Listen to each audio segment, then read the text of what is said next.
estamos de volta para continuarmos com a nossa correção da semana 2 em diante. Nós vamos continuar estudando sobre contos clássicos, certo? E vamos continuar ainda falando da Cartomante de Machado de Assis e vamos falar de um outro conto também.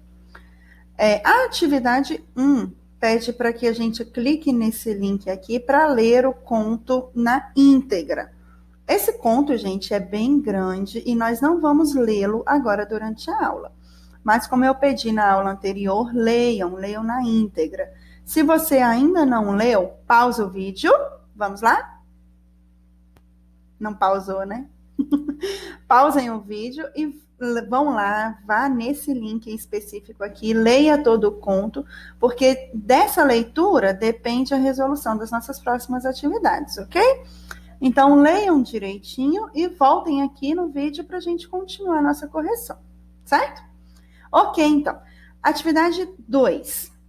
No conto A Cartomante, Camilo recebeu algumas cartas, né? E aí, nesses adjetivos aqui, olha, nós temos então que colocar quais adjetivos que podem ser relacionados às cartas que Camilo recebeu. Só para nós nos situarmos, Camilo, Vilela e Rita. E, logicamente, a Cartomante, né? São quatro personagens nesse conto, em que 3 sempre convivem entre si e Camilo desenvolve uma relação extraconjugal, uma relação de traição mesmo com Rita, que é a esposa de Vilela, seu amigo desde o colégio. Há muitos anos eles são amigos, né? E aí, quando ele começa a receber essas cartas, quais os adjetivos, ou seja, quais as palavras que dão qualidade a essas cartas que Camilo recebeu? Então, vamos lá. Eram cartas anônimas? Sim, eram anônimas. Quem escreveu não deixou Camilo saber quem ele era. Eram cartas imorais e pérfidas? Na verdade, não, porque na carta dizia que Camilo era imoral e pérfido, porque ele estava tendo uma relação de traição, né? Ele estava traindo seu melhor amigo com a esposa dele. Eram cartas insultantes?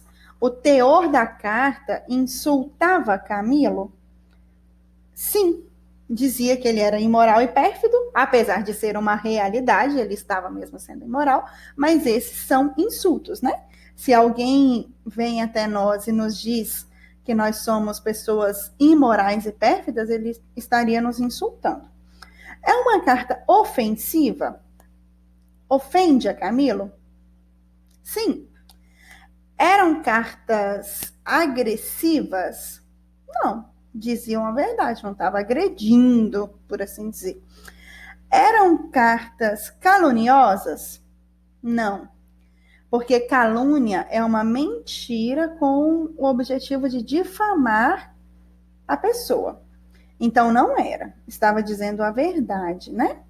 Eram cartas apaixonadas? Estranho, mas eram.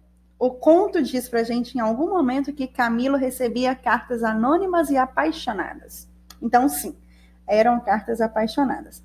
Eram cartas ameaçadoras? Eram, porque Camilo sentia medo quando ele recebia essas cartas, ele se sentia ameaçado e recuado. Eram cartas reveladoras? Bom, não estava revelando nada que Camilo não soubesse, né? E quem estava recebendo era ele, então esse adjetivo não se encaixa.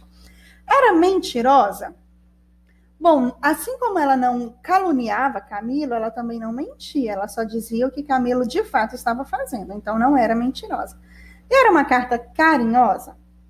Dito todos esses outros adjetivos, definitivamente não era uma carta carinhosa. Então vamos pegar aqui, só para nós termos... deixa eu ver se eu consigo. Não consigo. Então, eu vou pegar aqui para anotar. Eu já fiz as anotações aqui, ó. Vamos lá, vou colocar aqui do ladinho, para que quando vocês forem corrigir, vocês tenham essas informações, ok? Anônima, insultante,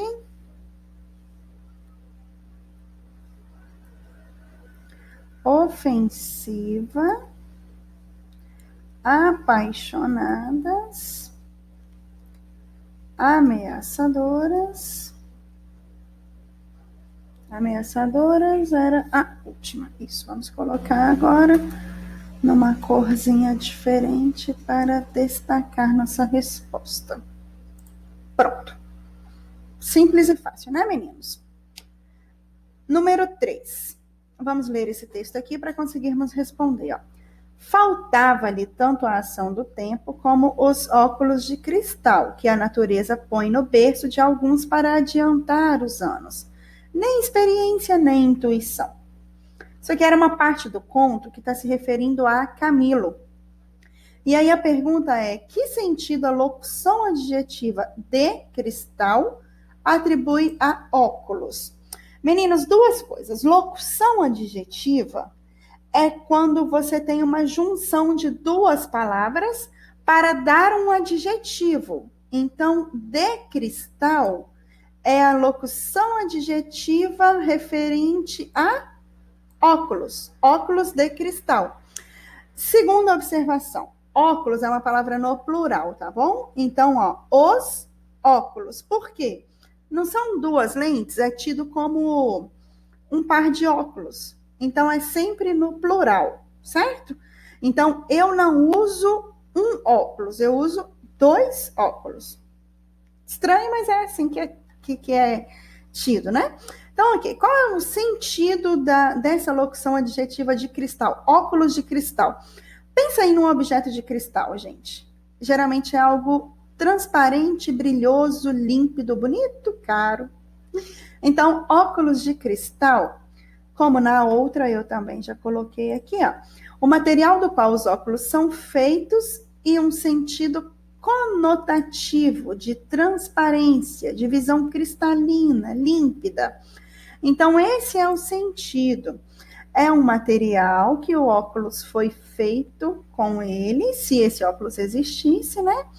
E dá o sentido de uma impressão, de uma visão, aliás, límpida, cristalina, de que ele conseguisse ver as coisas de uma forma clara diante de si. Ok? Esta é a resposta. Letra B. Qual foi a intenção do narrador ao dizer que faltava a ação do tempo e os óculos de cristal em Camilo? Por que lhe faltava? Faltava-lhe tanto a ação do tempo como os óculos de cristal. Por que lhe faltava? Gente, olha a próxima frase. Nem experiência, nem intuição. Então, vamos imaginar Camilo. Dá para a gente imaginar como um personagem experiente de vida, alguém que via o problema por aqui dele, corria, alguém experiente, alguém maduro? Não, né? Lhe faltava, conforme disse o autor, experiência e lhe faltava intuição. Então, pegando a nossa respostinha aqui, Camilo era jovem, ele era inexperiente, Camilo era imaturo. O autor queria dizer que lhe faltava experiência de vida, que ele não conseguia ver as coisas de um modo claro, objetivo, certo? Atividade 4.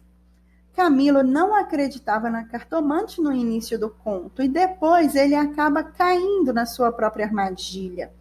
Ou seja, seu estado emocional leva-o a acreditar em superstições que para ele estavam mortas. Só para nós nos situarmos aqui novamente, e eu tenho certeza que vocês leram o conto, Camilo estava numa sinuca de bico, por assim dizer. Por quê?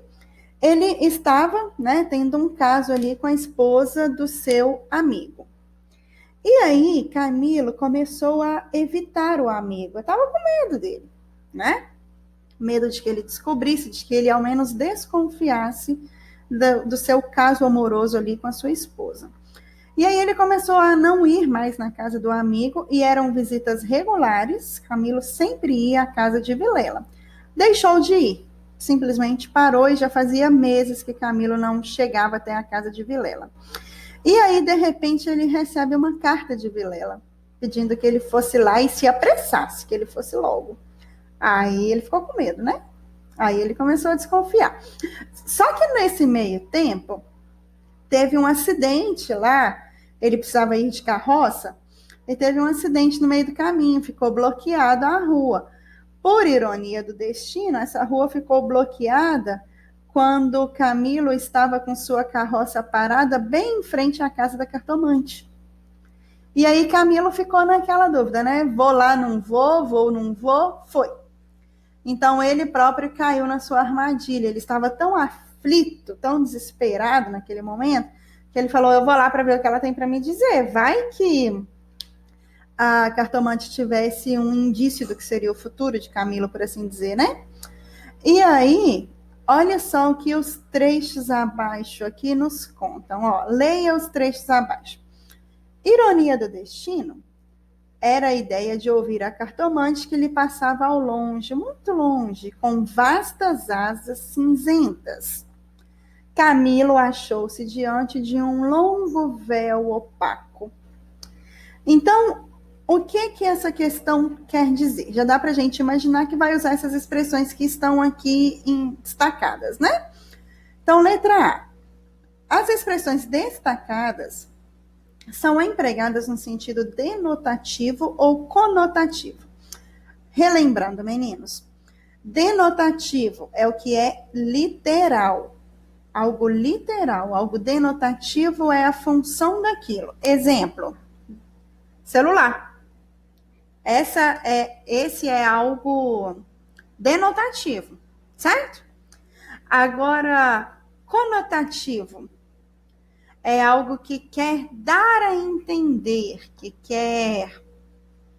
Conotativo é algo que deixa uma segunda interpretação, dá um sentido ambíguo à coisa, e você vai descobrir o sentido através da leitura e interpretação do texto. Então, as expressões destacadas são empregadas no sentido denotativo ou conotativo. São literais? Tinha vastas asas cinzentas. Tinha um longo véu opaco diante de Camilo? Não, né, meninos? Então, essas expressões são dadas no sentido conotativo. Deixa eu jogar para o meio aqui para a gente conseguir ler, né? Porque ficou lá no cantinho. Ok, qual é então o sentido dos adjetivos nas expressões conotativas? Olha, se nós tivéssemos lido a letra B, nós já íamos saber que era conotativo. A resposta está aí. Qual é o sentido desses adjetivos, então? Vastas e cinzentas, longo e opaco. Vamos entender, então. Eu já respondi antes aqui, para nós ganharmos um pouquinho de tempo. Então, vastas e cinzentas quer dizer que eram grandes, vasto é algo grande e cinzento. Sabe quando a gente fala assim, olha, o céu hoje está cinzento, parece que o sol não aparece direito. Então, isso quer dizer um pouquinho de obscurecido, de que não está nítido, não está transparente, está cinzento, né, obscuro. Os pensamentos dele eram grandes, fortes e obscuros, e tomavam conta da mente de Camilo. Isso que quer dizer o vasto e cinzento. Eu vou tirar aqui do negrito, porque parece que ficou muito forte, né? Agora, longo e opaco. O que quer dizer a expressão longo e opaco?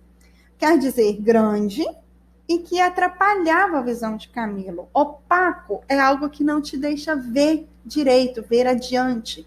Imagine você com um véu na sua frente.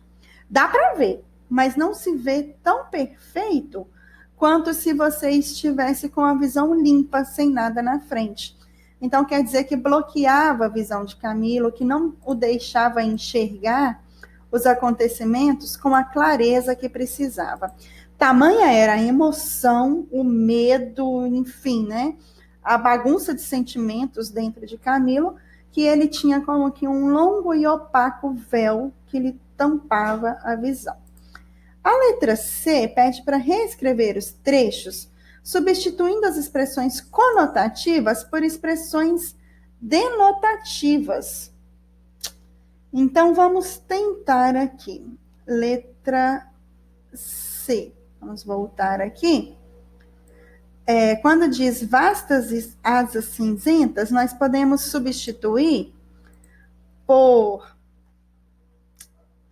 Essa margem aqui tá toda hora atrapalhando a gente. Nós poderíamos substituir por longos pensamentos ilusórios. Quando diz um longo véu opaco, nós podemos talvez substituir por uma grande ilusão, por algo que estava ali dentro de Camilo, bem ilusório, atrapalhando a forma dele raciocinar de forma lógica, né? Não deu, vamos de novo, colocar no vermelhinho pra gente, deu, ótimo. Letra D, qual diferença o uso das expressões conotativas e denotativas causam no texto? É a diferença que um texto com expressões denotativas, ele fica rico, conotativas. Ele fica rico, ele exige do leitor uma ótima interpretação, que ele consiga entender o que está sendo dito por trás das palavras. Um texto denotativo é como um texto escrito por um jornalista, que simplesmente vai lá e te apresenta a informação sem lhe fazer interpretar, sem lhe fazer raciocinar, jogou a informação, não tem o que pensar sobre.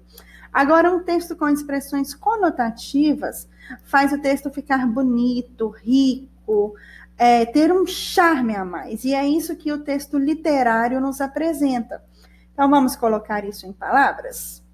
Expressões conotativas trazem um sentido mais literário, artístico, rico. Já as expressões denotativas deixam o texto com um ar mais direto, mais direto, menos rico, menos bonito, com menos prazer na leitura. Entendido, meninos? Ótimo. Vamos para a semana 3. Na semana 3, nós continuamos Voltando. Na semana 3, nós continuamos com conto clássico. Ih, tá difícil, né? Conto clássico é o gênero que nós estamos estudando, tá certo? Então, vamos tentar entender aqui um pouquinho sobre duas figuras de linguagem. E é bom estudar figuras de linguagem, viu? Nós vamos ver metáfora e comparação. São só duas, mas existem inúmeras. E aí, as figuras de linguagem são chamadas de figuras de estilo. São recursos estilísticos usados para dar maior ênfase à comunicação e deixá-la mais bonita. Aí, olha a diferença, olha. A metáfora é uma figura de linguagem que demonstra as duas características semânticas comuns entre dois conceitos e ideias. É aquela figura de linguagem que nós falamos de uma coisa como se fosse outra. Por exemplo, olha, a vida é uma nuvem que voa. A vida é uma nuvem? Não, literal não. Mas aqui nós dissemos que sim, a vida é uma nuvem que voa. Então nós vamos conseguir entender que a vida é passageira, que ela vai rápido, que ela se passa muito ligeiramente, né? Aí nós temos aqui uma tirinha bonitinha, olha que legal. Fala uma coisa romântica, a ratinha diz para o rato, né?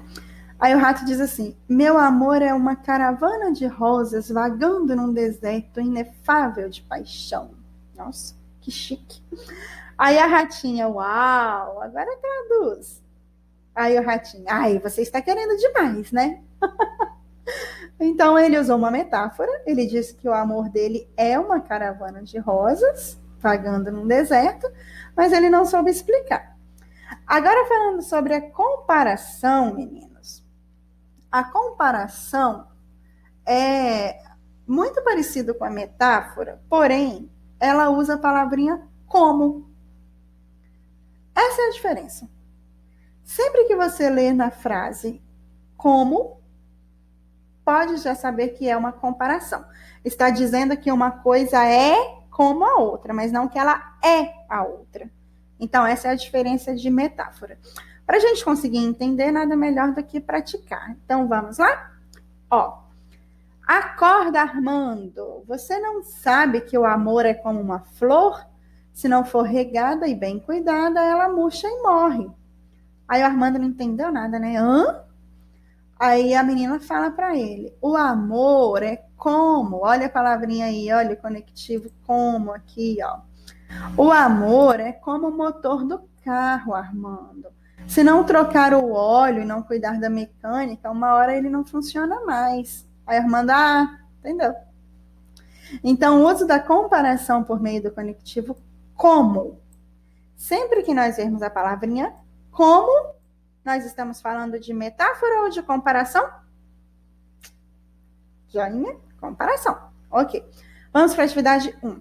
Observe os trechos retirados do conto A Cartomante e marque com um X os trechos que contêm uma metáfora. Então, todos os trechos que tiver aqui uma metáfora, nós vamos colocar um xizinho aqui dentro. Vamos tentar? Letra A. Camilo era um ingênuo na vida moral e prática. Faltava-lhe tanto a ação do tempo como os óculos de cristal, que a natureza põe no berço de alguns para adiantar os anos. Nem experiência, nem intuição. Então, na letra A tem uma metáfora. Aqui diz que Camilo era um ingênuo na vida moral e prática, faltava-lhe tanto a ação do tempo como os óculos de cristal, que a natureza põe no berço de alguns para adiantar os anos. Tem metáfora aqui, gente? Tem, né? Porque óculos de cristal que a natureza põe no berço, isso é real? Isso é uma metáfora, né? Isso quer dizer que é a visão límpida que a experiência de vida deixa a pessoa adquirir. Então, já vamos aqui colocar um xizinho, porque é uma metáfora. Letra B. Quando tivesse algum receio, a melhor cartomante era ele mesmo. E aí, tem? Tem, né? Porque ele era cartomante? Não, então está falando de uma coisa como se fosse outra, ó. Cartomante, Camilo era cartomante? Não. Então aqui também tem uma metáfora nessa opção. Letra C. Rita tratou especialmente do coração e ninguém o faria melhor. Não tem nenhuma metáfora aqui, né? Letra D. Vexame, sustos, remorsos, desejos, tudo sentiu de mistura. Mas a batalha foi curta e a vitória delirante. Adeus, escrúpulos. Tinha uma batalha que ele estava travando? Teve uma vitória? Não, né? Então, ok, aqui tem uma metáfora? Tem. Ele estava falando de problemas pessoais? Tem sim uma metáfora aqui. Letra... Só tirar esses espacinhos para o nosso X ficar bonitinho, gente. Pronto. Letra E. Não tardou que o sapato se acomodasse ao pé. Aqui ele estava falando da situação em que Camilo estava vivendo. Então, não era um sapato literal. Era a situação que ele estava passando. Essa também é uma metáfora, tá bom? Letra F. Nenhuma explicação das origens. Não, também não tem nenhuma metáfora nesse momento aqui, não. Ok, então, entendido. Atividade 2. Metáfora ou comparação? Vamos definir o que é metáfora, o que é comparação em todas essas aqui? Letra A. Nosso amor é como um fogo que nunca apaga. Gente, se eu disse que quando aparecer a palavrinha como, nós já podemos dizer que é uma comparação, então nós não precisamos nem de mais explicações para definir aqui como uma comparação. Olha a palavrinha como aqui, olha. Aí vamos, letra B. Este livro é tão precioso como o maior tesouro do mundo para mim. Tem como aí? Então, nós temos uma comparação. Letra C. Os seus olhos são estrelas no céu. Tem a palavrinha como? Não, né? Então, está dizendo que os olhos são as estrelas, no sentido de que eles brilham. Então, isso daqui não é comparação, é uma metáfora. Já vamos colocar no vermelhinho. Letra D. Os seus olhos brilhavam como estrelas no céu. Olha aí nosso bonito como comparação. Letra E. Suas lágrimas eram um rio escorrendo por suas bochechas. Lágrimas são rios? Não, né? Só está querendo dizer que a pessoa chorou muito. Então, isso daqui é uma metáfora. Letra F. A casa da cartomante era como uma prisão? Comparação. Letra G. A casa da cartomante era uma prisão. Então, já dá para saber que é metáfora, não tem a palavrinha como. Está dizendo que a casa era uma prisão, e na verdade não era, só quer dizer que era um ambiente não muito aconchegante, né? Letra H. Seu coração era uma pedra. Coração é pedra? Na verdade, quer dizer que o coração não tinha sentimentos? Ok. Então, nós temos aqui tudo que é comparação, tudo que é metáfora. A atividade 3 nos pede para explicar essas metáforas que nós classificamos aqui. Então, quantas foram? Letra C, seus olhos são estrelas no céu. Letra E, suas lágrimas eram um rio escorrendo por suas bochechas. Letra G, a casa da cartomante era uma prisão. Letra H, seu coração era uma pedra. Vamos tentar explicá-las aqui dentro desse quadrinho? Para ficar fácil, eu já copiei aqui do outro ladinho. Deixa eu puxar aqui para nós pegarmos. Aqui, letra C, E, G e H. Daí, eu vou inserir uma caixa de texto aqui dentro. Deixe-me só lembrar. Aqui, caixa de texto. Caixa de texto simples. Aqui está ela. Colamos tudo. Vamos abrir um pouquinho para ficar mais fácil de enxergar. E vamos trazê-la mais para baixo. Letra C foi metáfora. Letra E, G e H. Então, vamos ler juntos aqui, ó.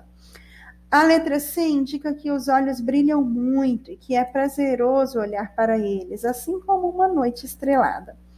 A letra E, que diz que as lágrimas eram um rio escorrendo pelas bochechas, dá a entender que a pessoa chorava muito, como um rio.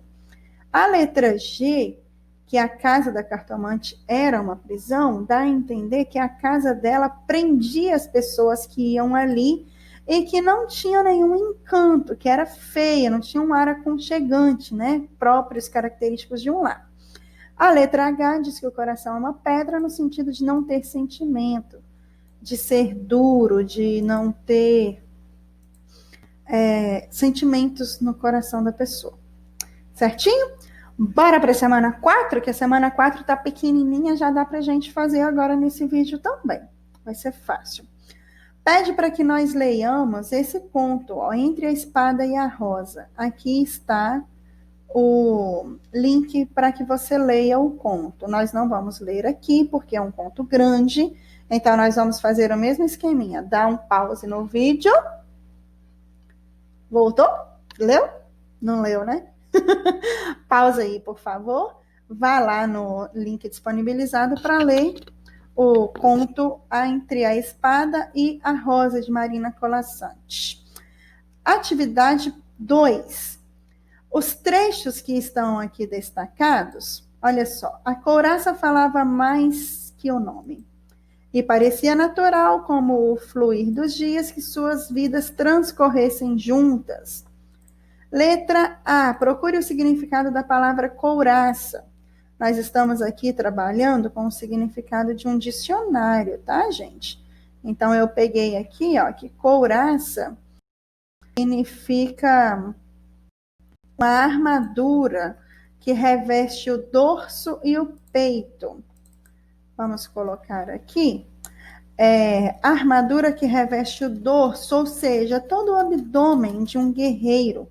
A couraça tampa aqui do ombro até a região do umbigo, protege todo o abdômen da pessoa, porque além da cabeça, o abdômen é uma das partes que mais são vistas, né, durante uma guerra.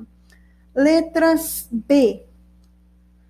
Como podemos explicar a metáfora existente na primeira frase? A primeira frase diz que a couraça falava mais que o nome. O que isso quer dizer? Para quem leu o conto, todos vocês, quer dizer que a princesa preferiu. Que a princesa. Vamos colar aqui essa resposta e nós vamos ter que voltar na A, porque nós não respondemos tudo, né? Vamos lá. A couraça é um objeto, parte de uma armadura e não possui o dom da fala. Então, a couraça não falava mais.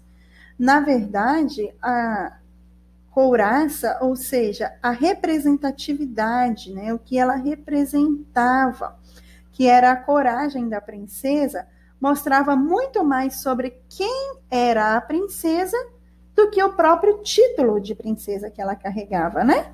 Então, essa couraça, essa bravura dela, essa disposição em lutar, representava mais do que o próprio sangue, o próprio título que ela levava, o nome dela. E é isso que nós pulamos aqui na letra A, ó, tinha mais um pouquinho aqui. No caso empregado, a couraça representa a coragem e a bravura da princesa em lutar. No conto diz que essa princesa, para não ter um casamento infeliz, que o pai dela tinha escolhido, ela saiu do reino, foi-se embora, somente com suas joias, e daí ela vendeu as joias para ter armaduras, e vendeu o anel, que era a lembrança da mãe dela, para ter um cavalo. E aí ela ia de reinos em reinos lutando, né? Ela se descobriu nisso e ela passou a viver, mesmo que fugitiva, ela estava feliz, porque ela não estava fadada a um casamento triste e sem amor. Letra C. E o final desse conto é surpreendente. Letra C. Como a metáfora contribui para a transformação da personalidade da personagem? Então, a letra C, já respondida aqui, ó, a metáfora nos ajuda a entender que a princesa deixou de lado toda a sua fama em seu reino para lutar pelo que ela acreditava, a liberdade, e não um casamento infeliz em troca de favores para o seu pai, que era o rei. Vamos colocar em vermelhinho. A letra D agora. Na segunda frase, contém metáfora ou comparação? Como a frase contribui para o enredo? Segunda frase. E parecia natural, como o fluir dos dias, que suas vidas transcorressem juntas. É metáfora ou é comparação? Gente, olha lá a palavrinha como. Então é comparação, né? Essa frase nos ajuda a entender que o jovem rei que apareceu ali na história, ele e a princesa passavam tempos juntos, eles estavam convivendo e vivendo junto. Então as suas vidas estavam transcorrendo juntas. Certo? Dúvida? Não? Nenhuma? Ótimo. Nós agora finalizamos a correção das nossas 4 semanas de atividade. Foram semanas um pouco conturbadas, porque tudo que é novo gera dúvida, né, meninos? Mas eu acho que todos nós conseguimos, graças ao nosso empenho, graças à ajuda uns dos outros. Eu vi no grupo por diversas vezes, um ajudando o outro. Parabéns, o intuito é esse mesmo.